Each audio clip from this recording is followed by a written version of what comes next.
Somebody said living in North Dakota is miserable. It's trading misery for money. What foolishness.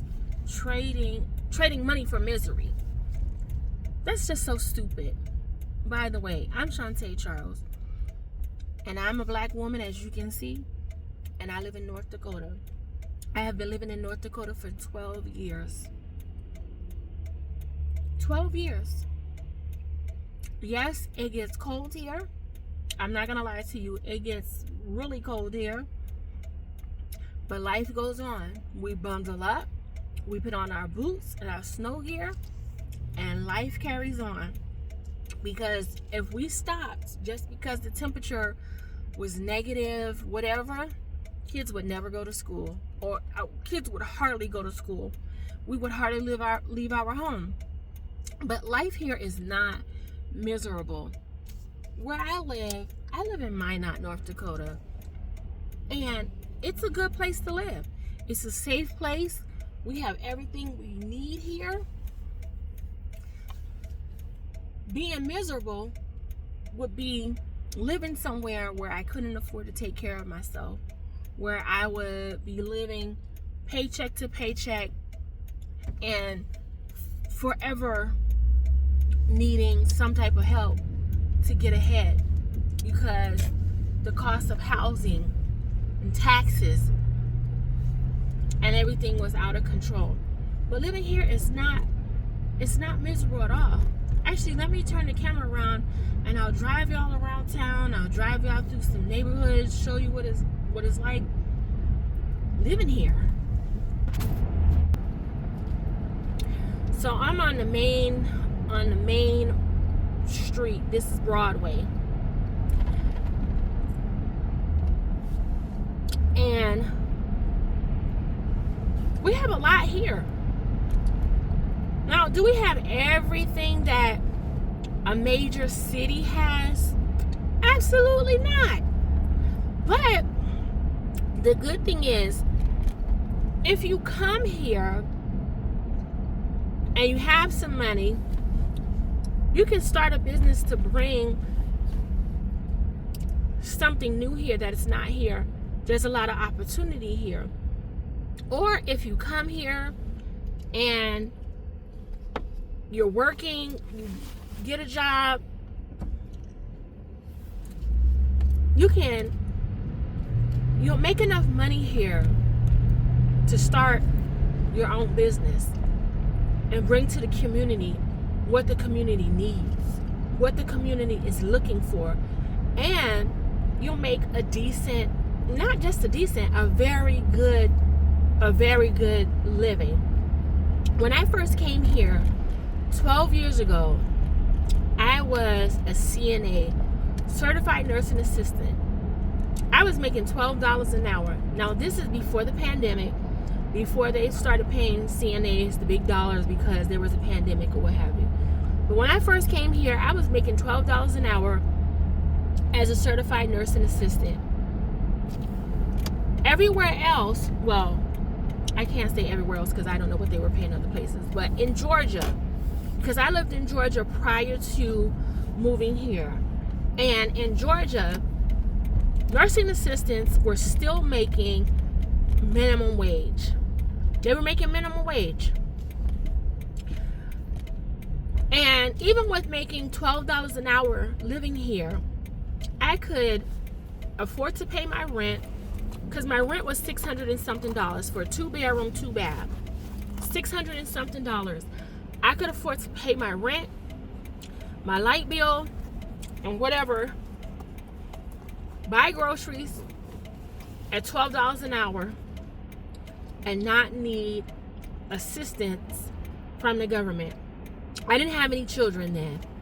I wasn't married, didn't have any children, but I could afford to take care of myself and not struggle living paycheck to paycheck.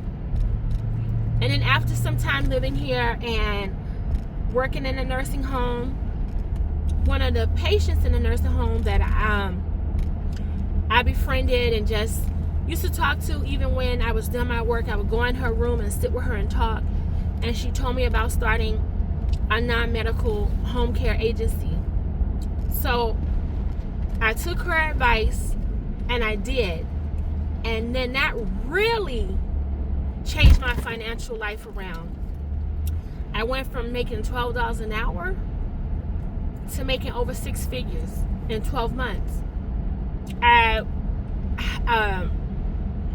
hired 15 people, so that allowed me to help other people change their finances. And if I was living in Georgia, I probably could have started a non-medical home care agency. However, it would have been a lot harder. It would have been a lot harder because there's not a lot of red tape here to start a non-medical home care agency. It's not a lot of red tape here. A lot of red tape and a lot of hoops you have to go through to start a business here. In general, it is very small business friendly here. But if I was in Georgia, there is no way I would have been able to start a non-medical home care agency and do it with little to no money. It just would not have been possible. I can't see how that would have happened. But living here allowed me that opportunity. It allowed me the opportunity to go from making $12 an hour to over 6 figures in less than 12 months by starting my own business and hiring 15 people. So there's a lot of opportunity here in North Dakota. My husband, because now I'm married, my husband has a really good job. He works for an oil company and he makes good money. The hours that he works, yes, they're long, but he makes way more money than he ever made when he lived in Georgia. He makes a lot more money. He makes enough money that he's able to afford to pay the mortgage on our home without me needing me to help with paying the mortgage. We use my money for investments. So living here is not misery at all. It's not misery at all. Living here is a good life. A good life.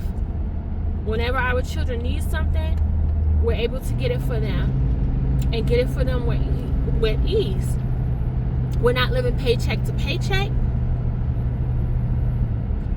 We were able to buy a home using just my husband's income, which I think that's where a lot of Americans get in trouble financially, and why Americans are living paycheck to paycheck is because we buy homes using both people who live in the home, both spouses' income. Now, in some cases, because the cost of living is so high, I'm going to drive you guys through a neighborhood. Because the cost of living is so high, the only way to afford a house is if you use two incomes.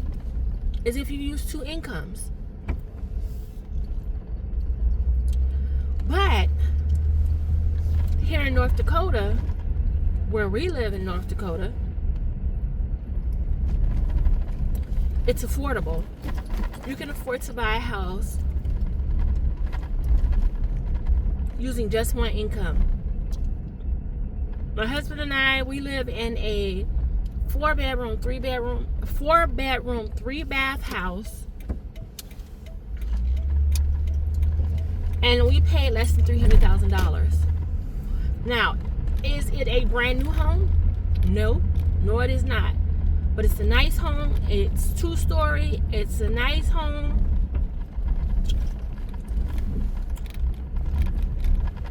Two-car garage. Huge backyard. We're not on top of the neighbors. There's a good space between us and the neighbors. And it's a nice home. Plenty of space for our children to run around and play.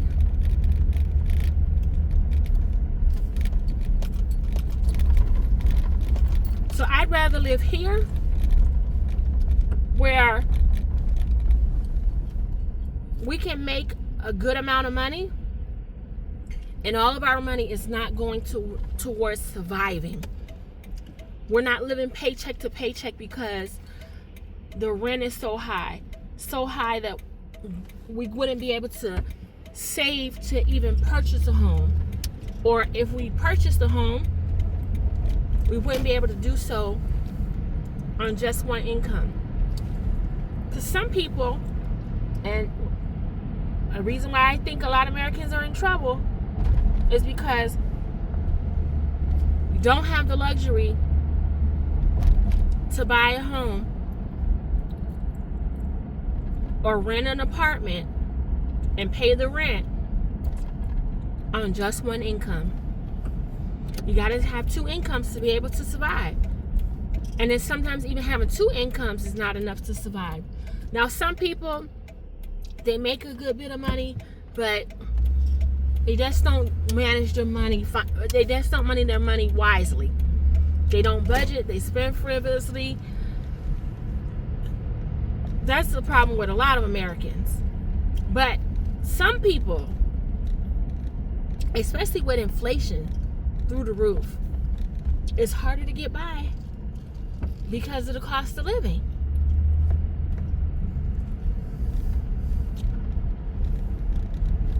But if you want to live somewhere where it's affordable, you're tired of living paycheck to paycheck, move. Especially if you're black. And this video isn't just for black. It's not just for black people, but because I'm black and I know a lot of black people who get stuck on, oh, I don't know if there's black people there, or black people that live in the South. Because I used to live in Florida and I used to live in Georgia, and even my family that live in Maryland that experienced 3 seasons, they'll say, oh my God, it's so cold. It's so cold. How do you guys do it? I don't see how you do it. Well, I don't see how you're living. You don't want to do it. I don't see how you don't want to do it when you're living paycheck to paycheck. You can't get ahead. Give me the cold. Give me the cold. And yes, I get tired of the cold. I get tired of the cold. I'm like, oh Lord, here we go again. It's snowing again. But hey, give me the cold over living paycheck to paycheck. Give me the cold any day where I know that if my husband loses his job today, he's going to have another job tomorrow because work here is plentiful. And not just any job that pays a little bit of money, but a job with great benefits and insurance. Well, insurance is benefit, but great pay and benefits. And a job where he'll still be able to maintain and pay our mortgage on his own. And where we can continue to build and get ahead. Now, when my husband and I first came to North Dakota, it was just the 2 of us. Isn't this a beautiful neighborhood? This is over by one of the country clubs here, but this neighborhood is so beautiful. It is a gorgeous neighborhood. But anyway, when my husband and I first came here, it was just the 2 of us. We weren't married at the time. It was just the 2 of us, and I was not expecting any of my family to move out here. I really was not. expecting any of my family to move here. After we moved here, we got established. Life was going good. I knew some of my family members were struggling financially. I told them to move out here. Move out here. And they did. And life has improved for them substantially. Substantially improved for them. And now it's like, I think we have 18 people in our family here now. But even if they hadn't moved out here, it didn't matter to me. It didn't matter to me if they hadn't moved. What mattered was being able to be self-sufficient, be able to take care of myself, and now my husband and I being able to take care of our children now that we have 4 children, and to take care of them with ease. That's what mattered most to me. Don't get stuck on, oh, there's no black people. Oh, what are we gonna do? I mean, for goodness sakes, black people, we're behind the 8 ball. Let's just face it, we're behind the 8 ball for a plethora of reasons. A plethora of reasons. Some beyond our control, that's generational, but a lot of it now, we can control. We can control. We can control our financial future, our financial destiny. And sometimes it starts with needing to move to a new place where there's new opportunity. So I implore you that if you are struggling, you're living paycheck to paycheck, you're barely getting by, not even getting by. If you're on government assistance, if you're tired of being on government assistance, you're tired of not being able to do anything, you're working day and night and not getting ahead, you're struggling to take care of your children, move. Do some research.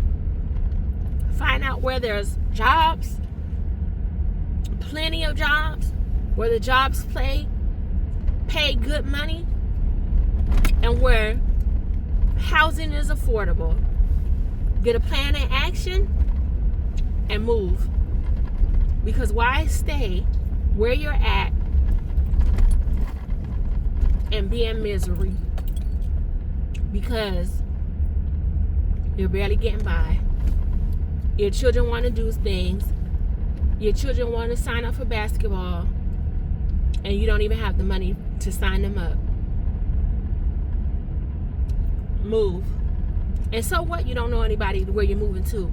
Make some friends. Make some friends. But move. Misery would be staying where you're at because you know everybody. And as they say at Cheers, everybody knows your name. But you're staying and you're broke. Can't take care of yourself. I hope you guys find this information encouraging. Hit like, hit subscribe. Share this with somebody you know. If you know somebody who's living paycheck to paycheck, trying to survive, not thriving, and they're tired of it, they say, I'm sick and tired of being sick and tired, share this video with them. Tell them, hey, this is a video I think you should watch. And encourage you to get out of your comfort zone, to move. Go ahead and do it. Share it. Share the video out. I appreciate it. I appreciate it. Well, we got to stop making excuses. We got to stop making excuses. Oh, I don't know anybody. I don't know if there's any black people. Who the hell cares? As long as there's not a Klan rally on my front yard, a Klan rally next door, I don't care. I don't care. And here we don't have any racial tension. We don't have racial tension. And one of the small towns here, when I first came here in Leeds, North Dakota, and you can look it up, there's a very small town here. The Aryan Nation, neo-Nazis or somebody, one of those hate groups, moved into town, and they were trying to set up shop and do some things. And the people in the community, when they found out, they band together and they said, no, we're not doing that here. We're not doing that. And that little town only had one black person and a Native American, a few Native Americans. And the people, the white people of the community, got together and said, no, don't bring that nonsense here. We're not doing that. We're not doing that. You cannot come here and set up shop. Take that mess somewhere else. It made nationwide news. And I was like, okay, it's all right with me. North Dakota is all right with me. Now, I'm not saying there's no racist people here. There's no prejudiced people here, because that would be delusional. You got racist people, ignorant people everywhere you go. In America, out of America, wherever, there's always somebody ignorant. But we don't have racial tension here. It's a nice place. And when I first came here, there was very few black people here, not very diverse.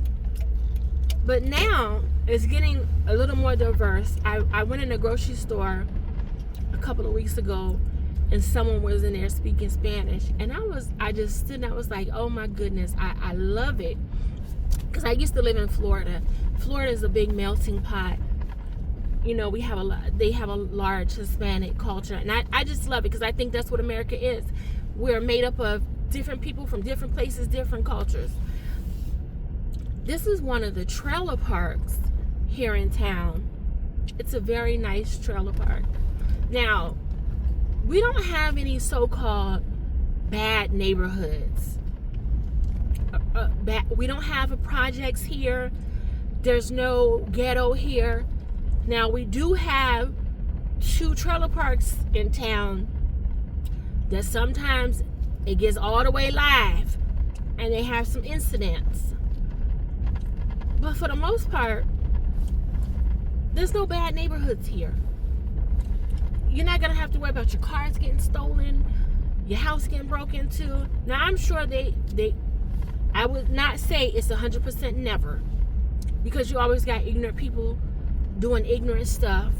No matter where you go, there's always going to be some ignorant people somewhere that no matter how many jobs they have, the place has, you just have some people, as the old folks in the black community would say, they just don't have no act right in them. They just don't have no act right in them. You're always going to have those people. But for the most part, there's no bad neighborhoods here. This is one of the trailer parks here in town. It's very nice.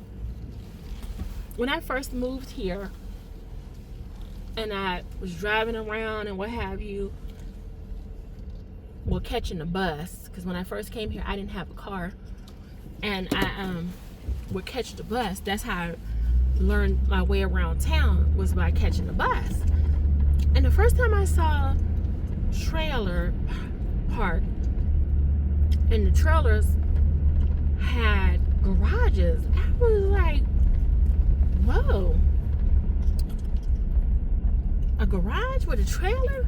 It was just weird, because when I lived in Florida, the trailer park was questionable. It was questionable, to say the least. I'm just gonna say that it was questionable, and it wasn't that nice. But when I moved here, I was like, oh, whoa, these trailer parks are nice trailer parks. I don't get why people would be against living in the trailer park. Because these are very nice.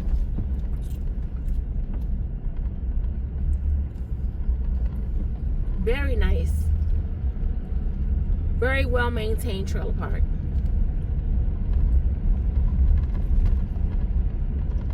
But we have everything we need here. We have Walmart. Of course, everywhere has a Walmart, just about. We have Target. We have a mall.